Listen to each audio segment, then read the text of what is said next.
என்னென்ன காரணம்னு சொல்ல முடியாது. அது வந்து நமக்கு தெரியாதுங்கிறது ஹானஸ்டான பதில். அதிமுகவுடைய தலைமையின் முடிவால தான் இந்த நிகழ்வு நடந்துச்சு அப்படின்னு அதிமுக கூடிய மேல்மட்ட தலைவர்கள் கருதுறாங்க. அது என்ன செஞ்சாரு, எப்படி செஞ்சாரு, காசு எவ்வளோ செலவழிச்சாரு, சின்னம் யார் கொடுத்தாரு, கேண்டிடேட் யார் கொடுத்தாரு, 150 இருக்கு நமக்கு தெரியாது. கூட்டணி கட்சிக்கு என்ன சின்னம் கொடுத்தீங்க, சொந்த கட்சிக்கு என்ன கொடுத்தீங்க, அதெல்லாம் நமக்கு தெரியாது. இப்போ ஏற்கனவே விஜய் ஜெயிச்சப்ப சார் இது ஒரு பலமுனை களமான ஒரு ஒரு மாநிலமா மாறுச்சு. பீகார் மும்முனை மாதிரி மும்முனை களம், பீகார் மாதிரி கர்நாடகா மாதிரி இப்படியானது.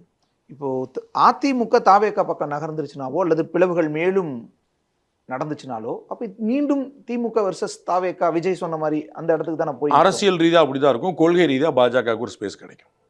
கொள்கை ரீதியா நம்ம தாவேகா என்ன சொல்லுச்சு, பாஜக கொள்கை எதிரி. அதான் அப்போ அரசியல் எதிரி திமுக, அது ஏற்கனவே இருக்கதான் செய்யுது. ஐடியாலஜிக்கெலாம் ரெண்டு டிஃபரன்ஸ் கிடையாது. அதை திரு ஸ்டாலினே சொல்ல மாட்டாரு, திரு விஜயே சொல்ல மாட்டாங்க. ரெண்டு பேருக்கு ஐடியாலஜி எந்த டிஃபரன்ஸும் கிடையாது. அப்போ வந்து ஐடியாலஜி டிஃபரன்ஸில் இருக்கிற ஸ்பேஸ் இல்லாமல் இருக்கும்ல, அதை தான் பாஜக எடுக்கும்.